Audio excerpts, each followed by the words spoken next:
Bruh, it's kind of got a buttery taste. You got an aftertaste.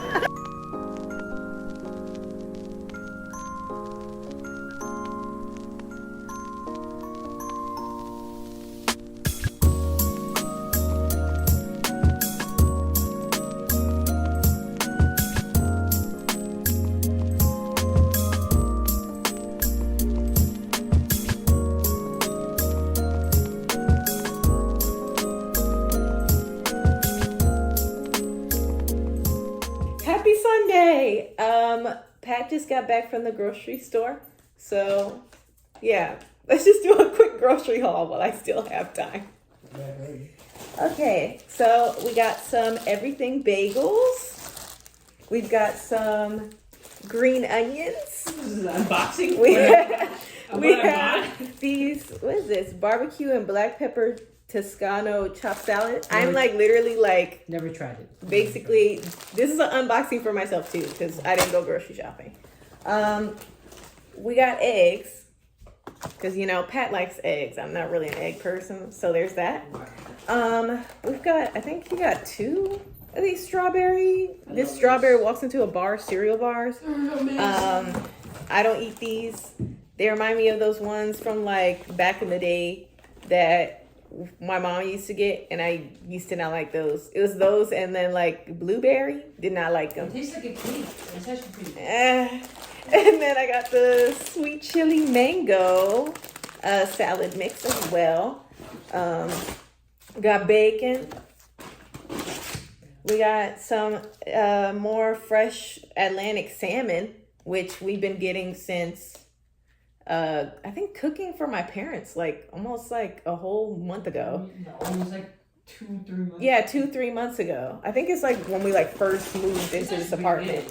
We got brown rice because someone's got pre-diabetes and it's not me. So yeah, we basically did some research and we need to calm it down on the white rice for him. He needs to be eating brown rice. He can eat white rice in moderation, but not to the point of how we usually eat white rice.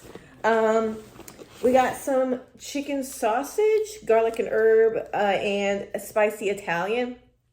And we could use this for lunch. We can use this to the jambalaya soup mix that we still have from World Market. The possibilities are endless. And we got more yeast because I'm planning on making some more focaccia all the month of May. So stay tuned for that.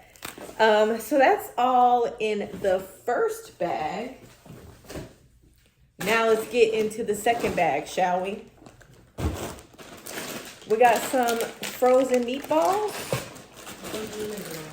some tater tots, which, ooh, that as like with like the sausage, that's kind of like hot dogs.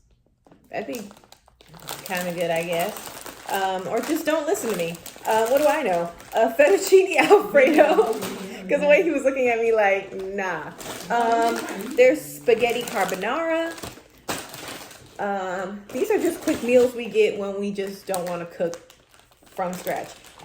We've got some orange chicken. I love the orange chicken from here. That with the brown rice is going to be fire. We got the mangoes and cream yogurt. We've got more bulgogi beef fried rice with kimchi. I love that. That's like one of my faves. We got some Brussels sprouts, which we love to like roast with some olive oil, garlic, salt, pepper, and have it in there. Pop it in the oven at 400 degrees for like a good like 5 to 8 minutes. And then we've got some chicken breakfast sausage patties, which is for breakfast, of course. And then we got the pad see ew.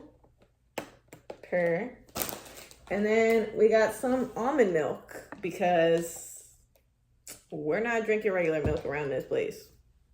No. And then Pat got me these two flower arrangements, which will go nicely in our new vase that we got from Marlena last week. And the one that we have always had. So No, other than no that, fitting that's in. like the rest of this. So we're just gonna put this up, and I will see you guys later. I have work from around 9 to 6. So other than that, I'm just gonna be lounging around the house, working, and we will cook dinner later. So I will see you guys later.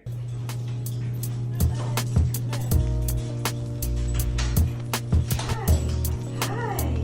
Oh my God, so exciting. So exciting.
Hi guys, happy Monday. So I have a day off today. It's my one out of 2 days off out of the week. And so today I just kind of bed rotted for today. Didn't do anything too particular from like when I got up at 7 when Pat left for work to now. And I think it's like almost, it's literally noon. So yeah, I got up, got dressed, and now we're gonna make some focaccia, which I'm really excited. I think I might do like a chili crunch type of focaccia with some honey.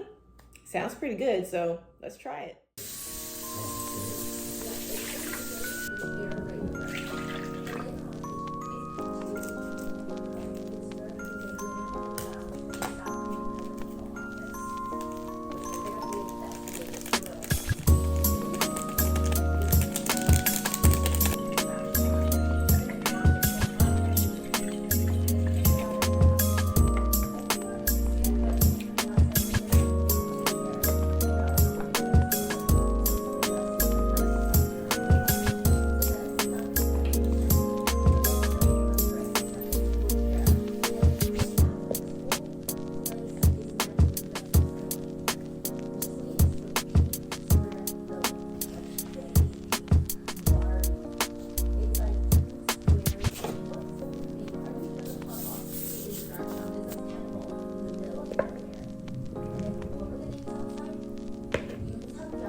Look how good this looks.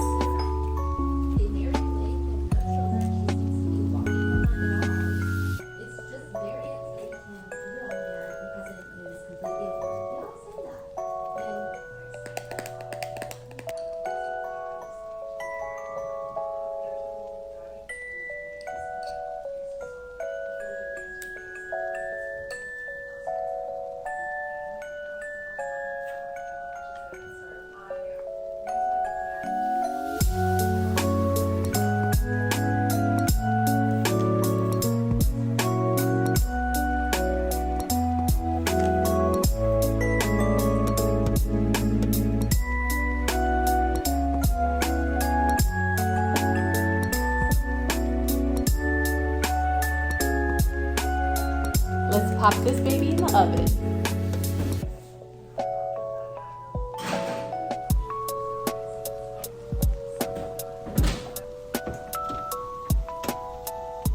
All right, I'm so excited. I'm pulling this out the oven. This is the prettiest thing I've ever made. I'm trying not to like put it out there because I'm scared, but look at it. Oh, I'm so excited. Look at this beauty. Ugh.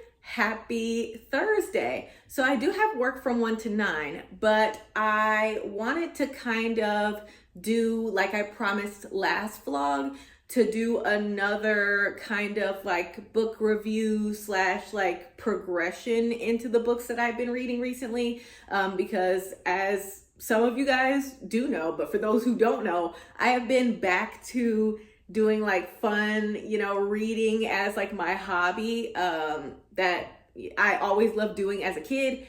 And just recently summer of last year actually, since I've gotten my Kindle, I've been avidly reading. So I think that this would be kind of like really cool for everybody that's listening, whether you're those who are in my book club, or just here for the ride, and also just want to hear things, whether you read books or not, you just want to hear my funny just commentary on the things that I've read, then just listen along with me and kind of enjoy this kind of dissection of these books. So yeah, I remember that I did say in the last vlog that I was going to read Passion Project by London Sperry at the same time as A Court of Mist and Fury. And yeah, just with my work schedule and everything that I have going on just in my regular day-to-day life personally, I don't have time to read that book and A Court of Mist and Fury together, because A Court of Mist and Fury has 69 chapters. I am halfway done through this book, and I still feel like I'm not that far. Like I'm literally on chapter like 31, 32, and I still don't feel like I'm even close. But yeah, I just wanted to, because it's so much to digest for this book, for this sequel, that I feel like I need to spend the majority of my time on this book. And that's what I'm doing. I think I will be able to finish this book next week, but this week I don't think it's gonna happen. I don't think so. And even that is like a stretch for next week too, because I do have the Ren Fair on Sunday, and then I have Disneyland with Pat on Tuesday.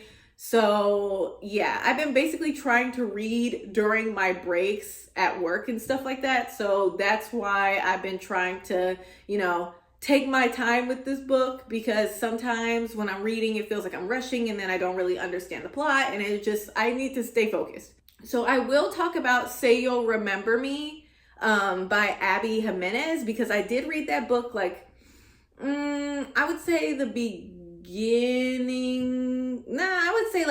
end of March, while I was reading our book club book for last month. I did read that book, so I will do right now the kind of like the synopsis and my feelings on the book, and then the rating for Say You'll Remember Me. But I will also talk about, after Say You'll Remember Me, I will get into the progression of where I am, where my head is at halfway through A Court of Mist and Fury. So I know that was a lot, but we're just going to get into it. So yeah, let's start.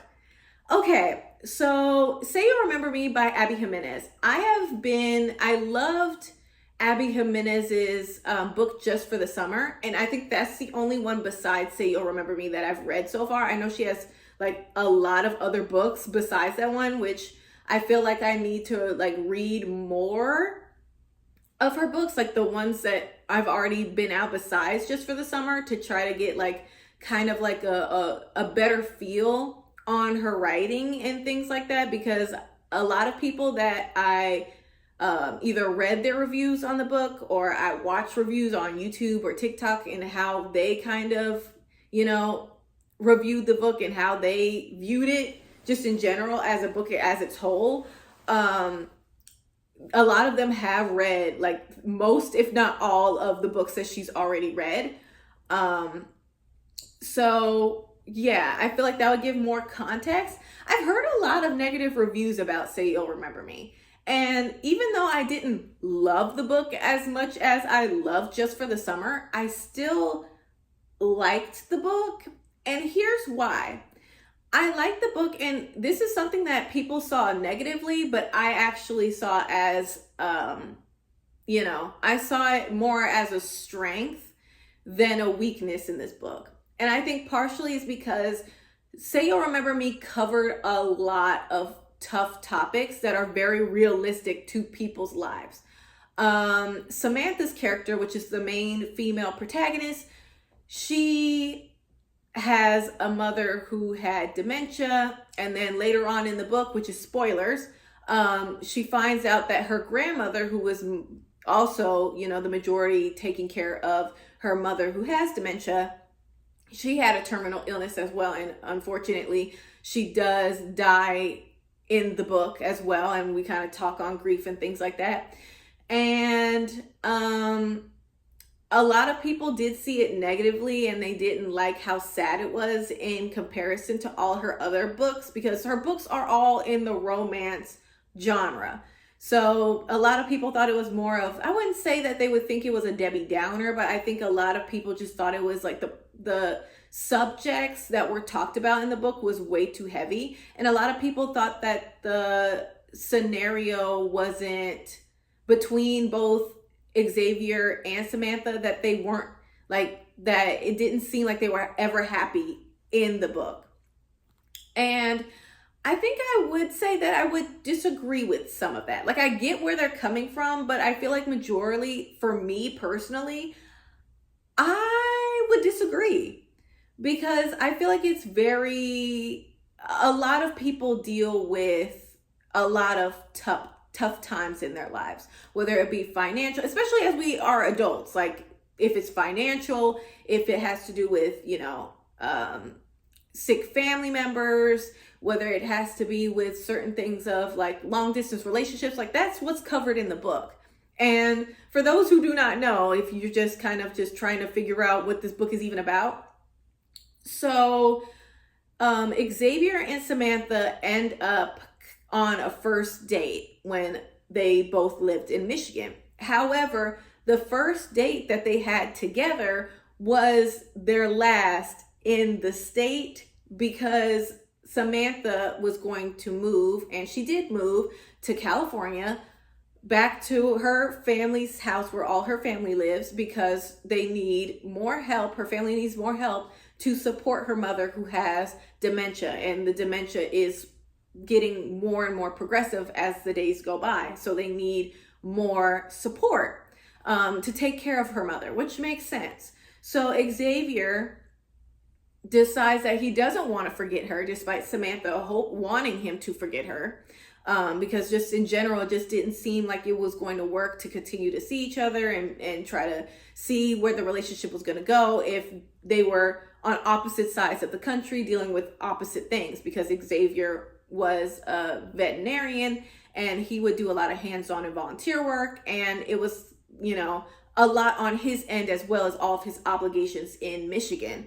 And obviously Samantha had her own things with her family, with her mother who had dementia and all of those things. And also she worked from home, which was flexible for her, but also still work does play a role in, a lot of things going on that might be a stressor when it comes to a long distance relationship.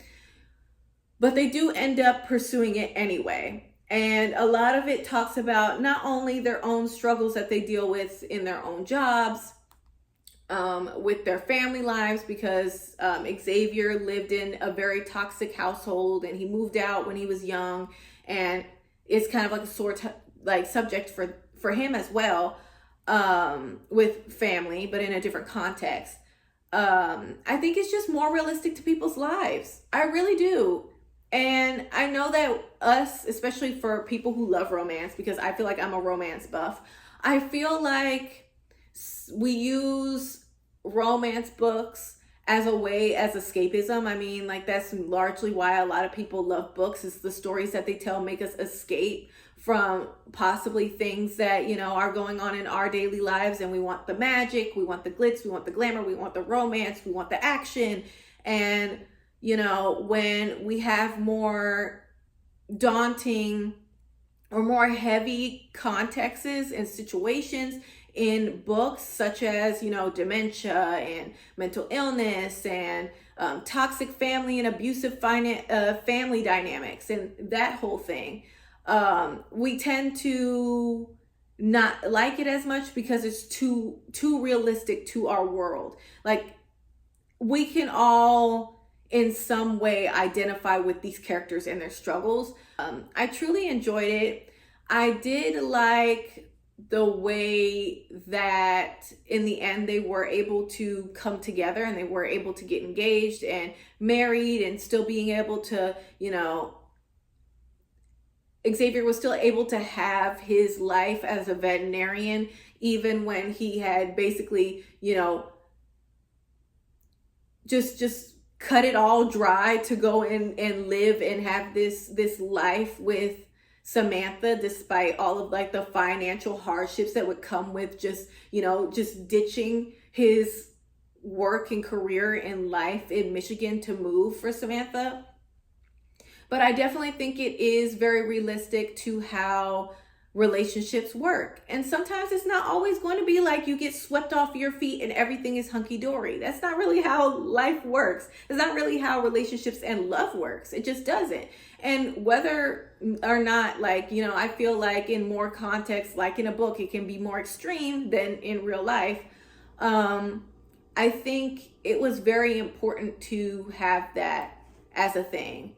I did also like that more of the struggle was based off of the long distance, and it wasn't necessarily like bad communication as being like the main source of drama that causes tension in their relationship.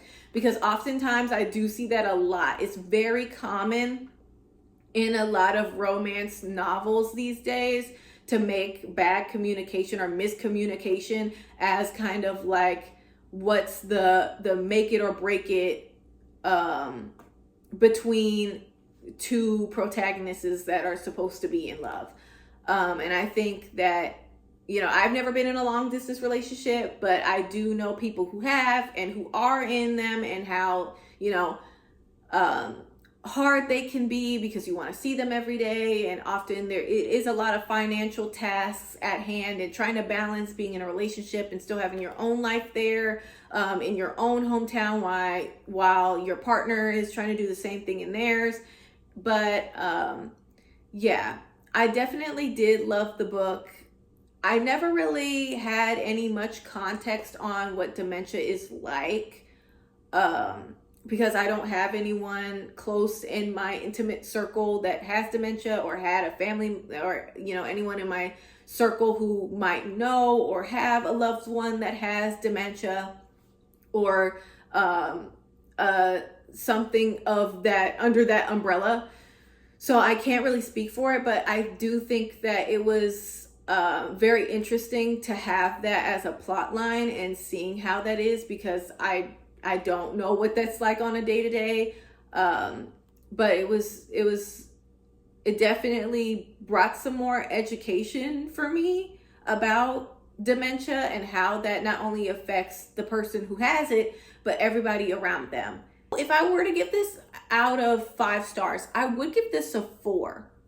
I did give Just for the Summer a 5 on Goodreads, but I did give this book a 4. Just for the fact of, yes, it was hard topics. I did like the book. However, I felt like it was still, at one point, it was like too much at once. And it was just I felt very stressed. I felt very stressed. But I do understand why a lot of people were like, yeah, I got a bit into the book and then I couldn't get through it all because I wasn't in the right mental state. So if you do want to read the book, I really recommend it. It's a really good read. And it is lighthearted at times, and it can be, you know, very heavy at times, but that's life. So if you do like those types of books, definitely read it. It's good. I love Abby Jimenez and Emily Henry because I feel like they are the top dogs right now for romance novels. I haven't read Big Beautiful World or Big Beautiful Life. I think that's the new one that just came out from Emily Henry, but I feel like they are like literally crushing it every year with a new read. So yeah, if you want to read the book, I definitely recommend it. But if you are not in, you know, the right space mentally for those types of things, I definitely would not read it or save it for when you are. Because, you know, just with certain things, it can be heavy when you have your own, you know, personal things going on in your life that can be very taxing emotionally, physically, mentally, and then trying to read a book that does just that. Even me in the middle of it, I felt very stressed just from, you know, the context and everything that was going on for the characters. But I do root for them. It was great. I loved how she added the playlist that Xavier gave Samantha. But just in general, 4 out of 5, loved the book. Let's get to A Court of Thorn and Roses, shall we? So I am reading A Court of Mist and Fury. In the trilogy, I found out that there's actually 5 books instead of 3. I was mistaken. So I'm on the second book out of 5. I am on chapter 31. And what I will say is it worth it to have to almost, you know, take yourself out of here? Like literally, she got taken out. Farah got taken out of this realm, was able to come back and resurrect, but and as a high fae at that. But to get yourself, you know, whacked for this man, for this fairy boy, and he has done, since she's like come back and she's a high fae and she's trying to deal with the fact that she had to, you know, end some people in order to release Tomlin, which we found out later in the last book that, you know, that was just a fake game that was being played on her to try to, you know, end Tomlin's yeah, it was like a whole thing. It was just like a twisted game. They got played, but they ended up succeeding in the end, which I talked about in the last vlog. But now that Farah is back and she's as high fae and she's trying to struggle with what she did to those 2 people during the last trial, and literally remembering play by play of what happened to her where she got whacked, and he has done absolute no support. Tomlin is like literally, this is one of those things where I'm like, literally, if you're a young person who is dating and stuff like that, don't follow by this. Tomlin is not my fan of choice. I don't like him solely because she had given everything for him. And in turn, it just feels like he's not trying at all to be supportive whatsoever of, like, she's had PTSD. I feel like anybody, regardless of whether or not you're a fairy, you're a mystical creature, or you're a human, I feel like if you have a human-like subconscious to a certain point, and those things, the way that what happened to her at the end of A Court of Thorn and Roses happened, you would feel the same. This woman has literally been like throwing up, stressed, like having like basic like flashbacks of stuff, and it's like she's not well.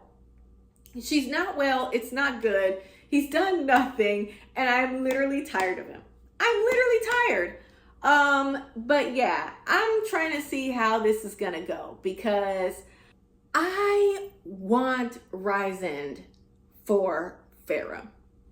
I really do. Forget Tomlin. He's not helpful. She should have been with Rysand from the jump. Like, once it seemed like she was getting help from Rysand, while Tomlin was sitting up there like all court. Like, I can understand that he was in a spell, but still, it just felt really weird. Especially since in this book, at the beginning of this book, it just seems like instead of trying to help her, he just like kind of just showers her with like gifts and certain things like that. It doesn't feel helpful. And I'm glad they didn't go through with like the wedding thing. I'm glad that Rysand kind of like bursted in there and was like, remember when we had that whole thing where your arm was literally gonna fall off the bone, and I literally had to tell you, hey, like, you have to make a deal with me and I'll save your arm if you get to stay with me for, you know, however I see fit at this point.